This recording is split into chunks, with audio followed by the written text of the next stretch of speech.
আজকের এই বিশেষ গভীর আলোচনায় স্বাগত জানাচ্ছি।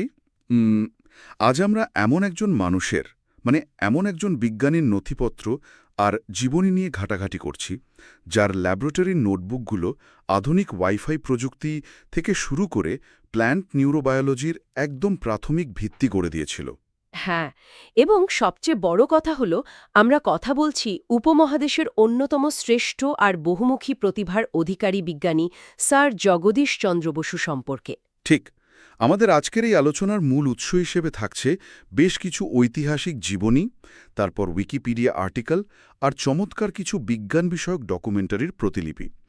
আর আজকের লক্ষ্যটা হলো ঊনবিংশ শতাব্দীর একজন বিজ্ঞানী কিভাবে কোনো আধুনিক ল্যাবরেটরি ছাড়াই রেডিও তরঙ্গের যুগান্তকারী আবিষ্কার করেছিলেন, বা ধরুন উদ্ভিদের যে স্নায়ুতন্ত্রের মতো প্রতিক্রিয়া আছে সেটা কিভাবে প্রমাণ করেছিলেন, তার পেছনের বিজ্ঞান আর ইতিহাসটাকে খুব কাছ থেকে দেখা। একদমই তাই। মানে ইতিহাস ঘাটলে দেখা যায় এই অসাধারণ যাত্রার শুরুটা কিন্তু হয়েছিল খুব অপ্রত্যাশিত একটা জায়গা থেকে। বাবা মায়ের পারা অদ্ভুত কিন্তু সাহসী সিদ্ধান্তের মাধ্যমে, তাই না? হ্যাঁ হ্যাঁ, সময়টা তখন ১৮৫৮ সাল, বর্তমান বাংলাদেশের ময়মনসিংহ শহর। চারপাশে সবুজ প্রকৃতি আর ব্রহ্মপুত্র নদের শান্ত পরিবেশের মাঝেই তার জন্ম। তার বাবা ভগবান চন্দ্র বসু ছিলেন তৎকালীন ব্রিটিশ সরকারের একজন ডেপুটি ম্যাজিস্ট্রেট। অর্থাৎ বেশ প্রভাবশালী একজন মানুষ। ঠিক, এখানে সোর্সগুলোতে একটা বিষয় খুব গুরুত্ব দিয়ে তুলে ধরা হয়েছে। সে সময় ব্রিটিশ ভারতে অভিজাত পরিবারের সন্তানদের, মানে ডেপুটি ম্যাজিস্ট্রেটদের ছেলেদের তো বটেই, ইংরেজি মাধ্যমে পড়ানোটা ছিল সমাজের চোখে একটা বড় স্টেটাস সিম্বল। হ্যাঁ, আভিজাত্যের প্রতীক আর কি। হ্যাঁ, সবাই মনে করত জীবনে প্রতিষ্ঠা পেতে হলে ইংরেজি শিক্ষাই হলো একমাত্র চাবিকাঠি। কিন্তু ভগবান চন্দ্র বসু সম্পূর্ণ ভিন্ন পথে হাঁটলেন। তিনি তো ছেলেকে ওই অভিজাত ইংরেজি স্কুলে না পাঠিয়ে একদম সাধারণ একটা বাংলা মাধ্যমে স্কুলে ভর্তি করিয়ে দিলেন। সেটাই, উদ্দেশ্যটা ছিল খুব পরিষ্কার। তিনি বিশ্বাস করতেন বিদেশি ভাষা শেখার আগে নিজের মাতৃভাষা, নিজস্ব সংস্কৃতি আর শেকড়ের সাথে নিবিড়ভাবে পরিচিত হওয়াটা একজন মানুষের মানসিক বিকাশের জন্য সবচেয়ে বেশি জরুরি। আর এই শেকড় চেনার সিদ্ধান্তটাই জগদীশচন্দ্র বসুর জীবনে এক বিশাল প্রভাব ফেলেছিল। আমাদের হাতে থাকা জীবনীগুলোতে ওই বাংলা স্কুলে তার বসার জায়গাটার বিবরণ খুব সুন্দরভাবে দেওয়া আছে। বেঞ্চের একদিকে বসত তার বাবার মুসলিম পরিচারকের ছেলে, আর অন্যদিকে বসত এক জেলের ছেলে। তারাই ছিল তার প্রতিদিনের খেলার সঙ্গী। হ্যাঁ, স্কুল থেকে ফেরার পথে তারা একসাথে গল্প করতে করতে ফিরত। ওই পরিচারক বা জেলের ছেলের কাছ থেকে শোনা পশু পাখি, প্রকৃতি আর জলজ প্রাণীদের নানা গল্পই জগদীশচন্দ্রের মনে প্রকৃতির রহস্য জানার প্রবল কৌতূহল জাগিয়ে তুলত। সবচেয়ে অবাক করা ব্যাপার হলো, বাড়িতে তার মা এই সব শিশুদের একসাথে বসিয়ে কোনো রকম জাতিভেদ ছাড়াই পরম মমতায় খেতে দিতেন। তৎকালীন রক্ষণশীল সমাজের প্রেক্ষাপটে এটা তো একটা অভাবনীয় দৃশ্য। একেবারে। এই ঘটনাগুলোকে যদি আমরা একটা বৃহত্তর দার্শনিক প্রেক্ষাপট থেকে বিশ্লেষণ করি, তাহলে বুঝতে পারব যে এই ছোটবেলার বৈচিত্র্যময় পরিবেশ কিভাবে একজন মানুষের উদ্ভাবনী চিন্তার পরিধিকে অসীম করে তুলতে পারে। সমাজের একেবারে প্রান্তিক মানুষদের সাথে মিশে বড় হওয়া আর প্রকৃতির এতটা কাছাকাছি থাকা, এসব কিছুই তো তার ভেতরে একটা অন্যরকম দৃষ্টিভঙ্গি তৈরি করেছিল। ঠিক বলেছেন, তার মনে হয়েছিল মহাবিশ্বের কোনো কিছুই আসলে আলাদা নয়। মানুষে মানুষে যেমন বিভেদ নেই, তেমনি মানুষ আর প্রকৃতির মাঝেও কোনো অদৃশ্য দেয়াল নেই। পরবর্তী জীবনে তিনি যখন পাশ্চাত্যের ব্যবহারিক বিজ্ঞান আর প্রাচ্যের দর্শনের মাঝে সেতুবন্ধন তৈরি করেছিলেন, তার বীজ কিন্তু পোতা হয়েছিল ওই ছোটবেলার বাংলা স্কুলেই। দারুণ একটা পয়েন্ট। এরপর তো ১৩ বছর বয়সে তিনি কলকাতায় আসেন সেন্ট জেভিয়ার স্কুলে পড়তে। সেখানে ফাদার ইউজিন লাফো নামের একজন জেসুইট যাজকের সংস্পর্শে এসে পদার্থবিজ্ঞানের প্রতি তার আগ্রহ আরও বিজ্ঞানভিত্তিক রূপ পায়। হ্যাঁ, তারপর তো উচ্চশিক্ষার জন্য পাড়ি জমালেন লন্ডনে। প্রথমে গিয়েছিলেন চিকিৎসা বিজ্ঞান পড়ার জন্য। কিন্তু সেখানে শবব্যবচ্ছেদ কক্ষে ডিসেকশন রুমে কাজ করার সময় দুর্গন্ধে তিনি মারাত্মকভাবে অসুস্থ হয়ে পড়েন। বারবার অসুস্থ হওয়ার কারণে ডাক্তারি পড়াটা ছাড়তে হয়। এরপর তিনি কেমব্রিজ বিশ্ববিদ্যালয়ের ক্রাইস্টস কলেজ থেকে প্রাকৃতিক বিজ্ঞানে ডিগ্রি অর্জন করেন এবং দেশে ফিরে আসেন। কলকাতায় প্রেসিডেন্সি কলেজে পদার্থবিজ্ঞানের অধ্যাপক হিসেবে যোগ দেন। কিন্তু দেশে ফেরার পর তার এই বৈজ্ঞানিক যাত্রাটা তো মোটেও মসৃণ ছিল না। একদমই না। তাকে রীতিমতো বর্ণবাদের চরম শিকার হতে হয়। ব্রিটিশ শাসন আমলে প্রাতিষ্ঠানিক বৈষম্য ঠিক কতটা ভয়াবহ ছিল এটা তার একটা জ্বলন্ত প্রমাণ। প্রেসিডেন্সি কলেজে জগদীশচন্দ্র বসুকে তার ইউরোপীয় সহকর্মীদের তুলনায় মাত্র 1/3 বেতন দেওয়ার প্রস্তাব করা হয়েছিল। ভাবা যায়। আর কারণ হিসেবে ব্রিটিশ কর্তৃপক্ষ অজুহাত দেখিয়েছিল যে তার নিয়োগ নাকি অস্থায়ী আর ভারতীয়রা বিজ্ঞান পড়ানোর জন্য পুরোপুরি যোগ্য নয়। এখানকার সবচেয়ে চমকপ্রদ তথ্য হল এই চরম বর্ণবাদী আচরণের বিরুদ্ধে তার অভিনব প্রতিবাদের ধরনটা। তিনি কোনো হইচই বা স্লোগান দেননি, তিনি নীরবে, অত্যন্ত দৃঢ়তার সাথে প্রতিবাদ করেছিলেন। তিনি ঠিক করলেন তিনি পড়াবেন, কিন্তু এই বৈষম্যমূলক বেতনের এক কানাকড়িও তিনি গ্রহণ করবেন না। টানা 3 বছর তিনি কোনো বেতন ছাড়াই অত্যন্ত নিষ্ঠার সাথে পদার্থবিজ্ঞান পড়িয়ে যান। নিজের আত্মসম্মান আর পেশাদারী নীতিতে তিনি এতটাই অটল ছিলেন যে শেষ পর্যন্ত তার অসামান্য মেধা এবং পড়ানোর অভাবনীয় দক্ষতার কাছে ব্রিটিশ কর্তৃপক্ষ হার মানতে বাধ্য হয়। হ্যাঁ, তারা 3 বছরের সমস্ত বকেয়াসহ পুরো বেতন তাকে একসাথে পরিশোধ করে, স্থায়ী পদে তার স্বীকৃতিও নিশ্চিত করে। এই যে জেদ, নিজের কাজের প্রতি একটা চূড়ান্ত পর্যায়ের আত্মবিশ্বাস, এটাই তার চরিত্রের সবচেয়ে বড় দিক।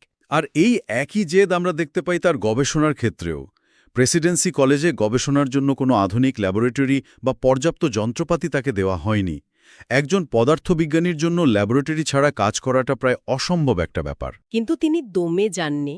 মাত্র 24 বর্গফুটের একটি ছোট্ট ঘরে, যাকে আজকের দিনে আমরা হয়তো একটা স্টোর রুম বলবো, সেখানে নিজের পকেটের টাকায় স্থানীয় কারিগরদের সাহায্যে যন্ত্রপাতি তৈরি করে গবেষণা চালিয়ে গেছেন। এখানেই বিষয়টা সবচেয়ে চমকপ্রদ হয়ে ওঠে। কোনো আধুনিক সুযোগ সুবিধা ছাড়া একটা ছোট্ট বদ্ধ ঘরে বসে তিনি এমন একটা জিনিস আবিষ্কার করে বসেন যা পুরো বিশ্বের যোগাযোগের মাধ্যমকেই চিরতরে বদলে দেয়। সেই যুগান্তকারী আবিষ্কারটি ছিল রেডিও তরঙ্গ বা মাইক্রোওয়েভ নিয়ে।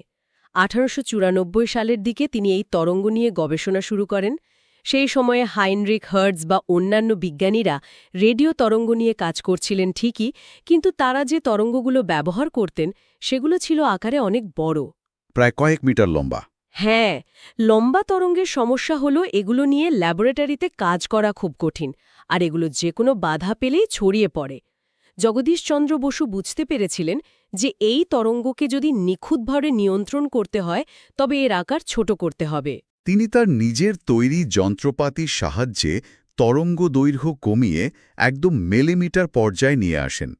এটি বিজ্ঞান জগতে একটা বিশাল মাইলফলক। 1895 সালে কলকাতার টাউন হলে তিনি এক ঐতিহাসিক পরীক্ষা চালান।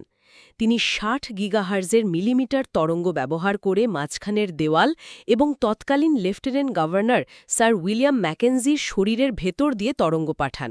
শুধু তাই নয়, এই অদৃশ্য তরঙ্গের সাহায্যে তিনি প্রায় 23 মিটার দূরে রাখা একটি ঘণ্টা বাজিয়ে দেখান এবং কিছুটা দূরে রাখা বারুদে আগুন জ্বালিয়ে দেন। এভাবেই তিনি ইতিহাসে প্রথমবারের মতো তারবিহীন বেতার যোগাযোগের বাস্তব সম্ভাব্যতা প্রমাণ করেছিলেন। এই বিষয়টা একটু ভেঙে বলা যাক, কারণ এখানেই আসল ম্যাজিকটা লুকিয়ে আছে। তিনি যে তরঙ্গগুলো পাঠিয়েছিলেন সেগুলো রিসিভ করার জন্য তিনি একটা বিশেষ যন্ত্র আবিষ্কার করেছিলেন, যার নাম ছিল মার্কিউরি কোহেরার। এই কোহেরার জিনিসটা আসলে কি? এটা মূলত একটা টিউব যার ভেতরে খুব সূক্ষ্ম পারদের কণা থাকত। এটা অনেকটা একটা ড্রব্রিজ বা বৈদ্যুতিক সেতুর মতো কাজ করত। স্বাভাবিক অবস্থায় পারদের কণাগুলো আলাদা থাকত, ফলে কোনো বিদ্যুৎ প্রবাহিত হতো না। কিন্তু যখনই রেডিও তরঙ্গ এসে ওই টিউবে আঘাত করত, তখন পারদের কণাগুলো একে অপরের সাথে দলা পাকিয়ে যেত আর বিদ্যুৎ চলাচলের জন্য একটা পথ তৈরি করে দিত। একদম ঠিক।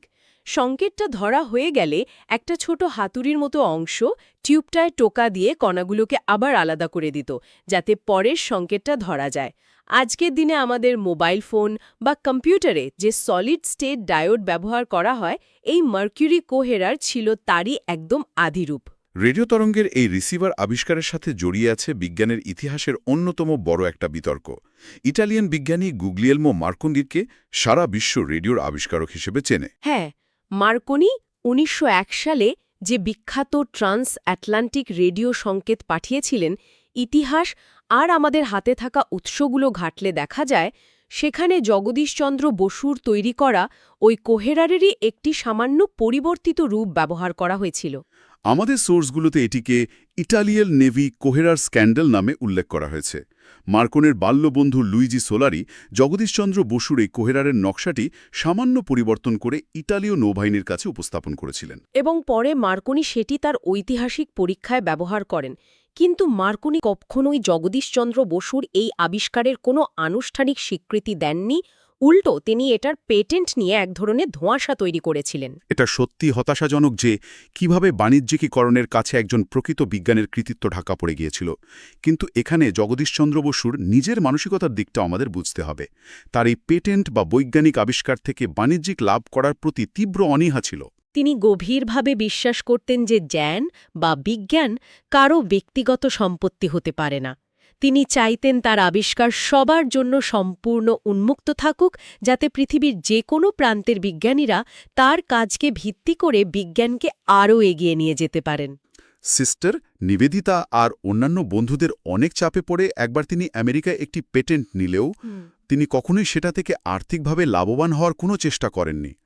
তার এই নিঃস্বার্থ দৃষ্টিভঙ্গির কারণেই রেডিও প্রযুক্তির অনেক পেটেন্ট মার্কনি বা অন্যান্য ইউরোপীয় বিজ্ঞানীদের নামে চলে যায়। হয়তো বাণিজ্যিক দুনিয়া তাকে তার প্রাপ্য আর্থিক স্বীকৃতি দেয়নি, কিন্তু প্রকৃত বিজ্ঞানীরা ঠিকই তার কাজের আসল মূল্য বুঝতে পেরেছেন। নোবেলজয়ী বিজ্ঞানী নেভেল মট জগদীশচন্দ্র বসু সম্পর্কে একটি অত্যন্ত তাৎপর্যপূর্ণ উক্তি করেছিলেন। তিনি বলেছিলেন, বসু তাঁর সময়ের চেয়ে অন্তত ৬০ বছর এগিয়েছিলেন এবং পি টাইপ ও এন টাইপ সেমিকন্ডাক্টরের ধারণা তিনি প্রথম দিয়েছিলেন। এই পি টাইপ এবং এন টাইপ সেমিকন্ডাক্টর হল আধুনিক ইলেকট্রনিক্সের প্রাণভোমরা, যা ছাড়া আজকের কম্পিউটার বা স্মার্টফোন তৈরি করাই সম্ভব নয়। আজ আমরা যে ঘরে বসে ওয়াইফাই ব্যবহার করছি, ব্লুটুথ হেডফোন ব্যবহার করছি বা বিমানের রাডার প্রযুক্তি দেখছি, এর সব কিছুর মূলেই রয়েছে তার সেই মিলিমিটার তরঙ্গের গবেষণা। তিনি হর্ন অ্যান্টেনা বা ওয়েভগাইডের মতো যেসব রেডিও তরঙ্গ নিয়ন্ত্রক যন্ত্রাংশ আবিষ্কার করেছিলেন, সেগুলো আজকের দিনেও স্যাটেলাইট যোগাযোগে হুবহু ব্যবহৃত হচ্ছে। ভাবলে অবাক লাগে যে পদার্থবিজ্ঞানে এত বড় বড় অবদানের পরও তার ভেতরের কৌতূহলী মানুষটা কিন্তু থেমে থাকেনি। তিনি তার গবেষণার মোড় পুরোপুরি ঘুরিয়ে দেন জীববিজ্ঞানের দিকে, বিশেষ করে উদ্ভিদবিদ্যার দিকে। বিংশ শতাব্দীর শুরুতে বিজ্ঞান মহলে একটা সাধারণ ধারণা ছিল যে উদ্ভিদের কোনো স্নায়বিক অনুভূতি থাকতে পারে না। বিজ্ঞানীরা ভাবতেন উদ্ভিদের সাড়া দেওয়াটা, যেমন আলোর দিকে বেঁকে যাওয়া, কেবলই রাসায়নিক এবং যান্ত্রিক একটা ব্যাপার। কিন্তু জগদীশচন্দ্র বসু তার সেই ছোটবেলার অখণ্ড প্রকৃতির দর্শনে বিশ্বাসী ছিলেন। তিনি মনে করতেন প্রাণীদের মতো উদ্ভিদেরও এক ধরনের বৈদ্যুতিক স্নায়ুতন্ত্র আছে এবং তারাও বাইরের উদ্দীপনায় বৈদ্যুতিক সংকেতের মাধ্যমেই সাড়া দেয়। আর নিজের এই তত্ত্ব প্রমাণ করার জন্যই তিনি আবিষ্কার করে বসেন আরেক যুগান্তকারী যন্ত্র, যাকে বলা হয় ক্রেস্কোগ্রাফ। এই ক্রেস্কোগ্রাফ যন্ত্রের কাজ করার পদ্ধতিটা শুনলে যে কারো তাক লেগে যাবে। তখনকার দিনে তো আর আধুনিক ডিজিটাল সেন্সর ছিল না। তিনি ঘড়ির কাঁটার মতো অত্যন্ত সূক্ষ্ম একটি মেকানিজম আর ধোঁয়াটে কাঁচ ব্যবহার করে এমন একটা লিভার সিস্টেম তৈরি করেছিলেন, যা উদ্ভিদের অতি সূক্ষ্ম বৃদ্ধি এবং যে কোনো নড়াচড়াকে প্রায় 10,000 গুণ পর্যন্ত বড় করে দেখাতে পারত। ১৯০১ সালে লন্ডনের রয়্যাল সোসাইটিতে তিনি ইউরোপের বাঘা বাঘা বিজ্ঞানীদের সামনে এক বিখ্যাত পরীক্ষা করে দেখান। তিনি একটি উদ্ভিদের শিকড়ে ব্রোমাইড নামের বিষ প্রয়োগ করেন এবং ক্রেস্কোগ্রাফের সাথে যুক্ত একটি আলোর বিন্দুর মাধ্যমে সবাইকে দেখান যে বিষের প্রভাবে উদ্ভিদটিও ঠিক প্রাণীদের মতোই যন্ত্রণায় প্রবলভাবে কাঁপছে। আলোর বিন্দুটি স্ক্রিনের ওপর পাগলের মতো ওঠানামা করছিল এবং একসময় যখন উদ্ভিদটির মৃত্যু হল, তখন আলোর সেই স্পন্দন একদম থেমে গিয়ে সোজা হয়ে গেল। ঠিক যেমন আধুনিক হাসপাতালে হার্টবিট মনিটরে রোগীর মৃত্যুর পর লাইন সোজা হয়ে যায়, এই পরীক্ষাটা বিজ্ঞানীদের চিন্তার জগতেই একটা বড়সড় ভূমিকম্প নিয়ে এসেছিল। তিনি একের পর এক পরীক্ষা করে প্রমাণ করেছিলেন যে শুধু বিষ নয়, আলো, তাপ, বৈদ্যুতিক শক বা বাইরের যে কোনো উদ্দীপকের প্রভাবে উদ্ভিদ রাসায়নিক নয় বরং বৈদ্যুতিক সংকেতের মাধ্যমেই সাড়া দেয়। উদ্ভিদের ভেতর দিয়ে কিভাবে সেই বৈদ্যুতিক স্পন্দন প্রবাহিত হয় সেটাও তিনি মেপে দেখিয়েছিলেন। এই আবিষ্কার আমাদের দৈনন্দিন দৃষ্টিভঙ্গিকে কতটা গভীরভাবে নাড়া দেয় সেটা একটু চিন্তা করার মতো বিষয়। আমরা সাধারণত আমাদের চারপাশের গাছপালাগুলোকে নীরব জড়বস্তুর মতোই ভেবে থাকি। কিন্তু এই গবেষণার কথা জানার পর প্রতিদিনের দেখা বারান্দার গাছটিকে বা রাস্তার ধারের আগাছাকেও আর আগের মতো জড়বস্তু মনে হবে না। তিনি দেখিয়েছিলেন উদ্ভিদদেরও এক ধরনের স্নায়ুতন্ত্র আছে। তারা আঘাত পেলে কষ্ট পায়, অতিরিক্ত আলো বা শব্দের সাড়া দেয়। মূলত তার এই কাজের মাধ্যমেই আধুনিক উদ্ভিদ স্নায়ুবিজ্ঞান বা প্ল্যান্ট নিউরোবায়োলজির একদম প্রাথমিক ভিত্তি স্থাপন করা হয়েছিল। এই সব কিছুর পর তার মেধার পরিধি দেখলে সত্যিই বিস্ময় হতবাক হতে হয়। পদার্থবিদ এবং জীববিজ্ঞানী পরিচয়ের বাইরেও তিনি ছিলেন সাহিত্য এবং কল্পবিজ্ঞানের একজন অন্যতম পথিকৃৎ। 1896 সালে তিনি একটি ছোট গল্প লেখেন যার নাম ছিল নিরুদ্দেশের কাহিনী। এটিকে বাংলা সাহিত্যের অন্যতম প্রথম কল্পবিজ্ঞান বা সাইফাই গল্প হিসেবে ধরা হয়। এখানে একটা খুব মজার ব্যাপার আছে। এই গল্পটি তিনি লিখেছিলেন কুন্তলিন নামের একটি চুলের তেলের কোম্পানি আয়োজিত গল্পলেখা প্রতিযোগিতার জন্য। ভাবা যায়, বাংলা সাহিত্যের অন্যতম সেরা একটি কল্পবিজ্ঞান গল্পের জন্ম হয়েছিল একটা হেয়ার অয়েলের বিজ্ঞাপনী প্রতিযোগিতাকে কেন্দ্র করে। বিজ্ঞাপনের জন্য লেখা হলেও গল্পের বিষয়বস্তু কিন্তু মোটেও হালকা ছিল না। সেই গল্পে তিনি সমুদ্রে ঘূর্ণিঝড় থামানোর জন্য আবহাওয়া নিয়ন্ত্রণ বা ওয়েদার কন্ট্রোলের কথা বলেছিলেন। শুধু তাই নয়, গল্পের ভেতরে আবহাওয়ার সামান্য পরিবর্তনে কিভাবে বিশাল প্রভাব পড়তে পারে তার বর্ণনা দিতে গিয়ে আধুনিক বিজ্ঞানের অত্যন্ত জটিল দুটি বিষয়, কেয়স থিওরি এবং বাটারফ্লাই ইফেক্টের সূক্ষ্ম ইঙ্গিত দিয়েছিলেন। শেষ সময় এই তত্ত্বগুলোর নামও কেউ শোনেনি। বিজ্ঞান কল্পনা আর সাহিত্যের এমন অপূর্ব মেলবন্ধন সত্যি খুব বিরল।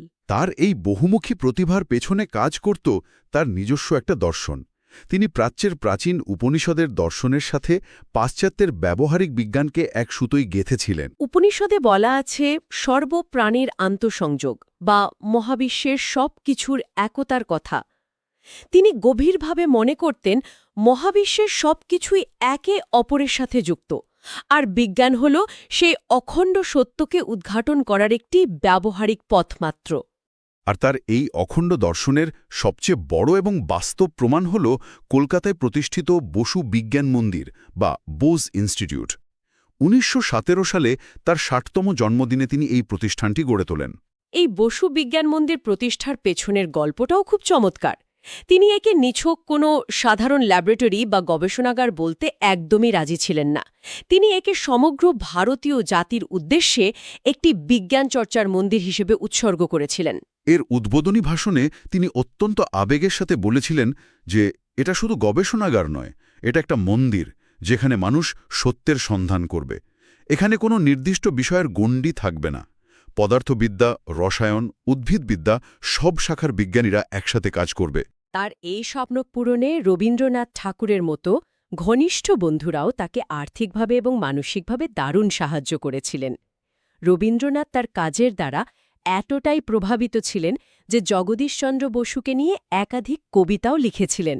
তার সমগ্র জীবনের এই অবদানগুলোকে যদি আমরা একত্রিত করে দেখি, তবে দেখব পদার্থবিদ্যা, উদ্ভিদবিদ্যা, সাহিত্য এবং প্রাচ্য পাশ্চাত্যের দর্শনের মাঝে তিনি প্রচলিত কোনো সীমানাই রাখেননি। তিনি বিশ্বকে দেখিয়েছিলেন যে বিজ্ঞানের অনুসন্ধান শুধু পাশ্চাত্যের একচেটে অধিকার বা সম্পত্তি নয়।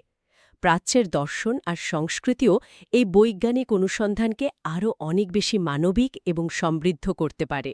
জ্ঞান বিতরণের প্রতি তার সেই নিঃস্বার্থ দৃষ্টিভঙ্গি, নিজে পেটেন্টের মাধ্যমে কোটিপতি না হয়ে সারা বিশ্বের বিজ্ঞানীদের জন্য নিজের গবেষণাকে উন্মুক্ত করে দেয়া, আজকের এই চরম বাণিজ্যিক যুগে আধুনিক বিশ্ব এবং বিজ্ঞানীদের জন্য এক বিশাল বড় অনুপ্রেরণা। আজকের এই দীর্ঘ তথ্য উৎস ঘেঁটে এবং বিশ্লেষণ করে আমরা এমন এক জায়গায় এসে দাঁড়িয়েছি যেখানে দাঁড়িয়ে বিশ্বব্রহ্মাণ্ড নিয়ে আমাদের চিরাচরিত চিন্তাভাবনাগুলো একেবারে পাল্টে যেতে বাধ্য। আজকের আলোচনা থেকে আমরা দেখেছি জগদীশচন্দ্র বসু শুধু উদ্ভিদ বা প্রাণীর মাঝেই নয়, জীবিত এবং আপাত দৃষ্টিতে জড়বস্তুর মাঝেও এক গভীর আন্তঃসংযোগ খুঁজতেন। একদম ঠিক। আর তার গবেষণার এই শেষ অংশটা বিজ্ঞান জগতের সবচেয়ে বেশি বিস্ময় জাগায়।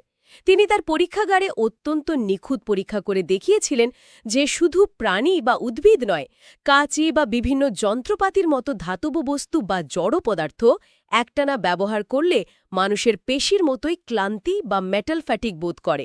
হ্যাঁ, ক্রেস্কোগ্রাফের মতো যন্ত্র দিয়ে মেপে তিনি দেখিয়েছিলেন একটানা উদ্দীপনার পর ধাতুর বৈদ্যুতিক সাড়া দেওয়ার ক্ষমতা কমে যায়। এবং সবচেয়ে আশ্চর্যের বিষয় হল সেই ক্লান্ত ধাতুগুলোকে কিছুক্ষণ বিশ্রাম দেওয়ার পর তারা আবার সতেজ হয়ে ওঠে এবং আগের মতো পূর্ণ উদ্যমে কাজ করতে শুরু করে। এমনকি তিনি ধাতুর ওপর রাসায়নিক বিষ প্রয়োগ করে দেখেছেন যে বিষের প্রভাবে ধাতুরও যে কোনো উদ্দীপনায় সাড়া দেওয়া বা বিক্রিয়া সম্পূর্ণ বন্ধ হয়ে যায়। এই বিষয়টা সত্যি একটা অদ্ভুত এবং গভীর ভাবনা জন্ম দেয়। যদি আমাদের চারপাশে লোহা লক্কর থেকে শুরু করে জানালার ধারের ওই ছোট গাছটি পর্যন্ত সবাই একইভাবে বাইরের উদ্দীপনার প্রতি বৈদ্যুতিক সংকেতের মাধ্যমে সাড়া দেয়, তাহলে দৈনন্দিন জড় এবং জীবজগতের সাথে আমাদের আচরণের কি আমূল পরিবর্তন হওয়া উচিত নয়? আমরা তো মনে করি আমরা এই দুনিয়ার একদম আলাদা কেউ, আর প্রকৃতি বা জড়বস্তুগুলো শুধুই আমাদের ব্যবহারের জন্য। কিন্তু যদি এই মহাবিশ্বের প্রতিটি ধূলিকণা, প্রতিটি গাছের পাতা আর প্রতিটি যন্ত্রপাতির স্পন্দন একই বৈদ্যুতিক সূত্রে গাঁথা থাকে, তবে এই মহাবিশ্বে আমরা আসলে কতটা গভীরভাবে একে অপরের সাথে যুক্ত?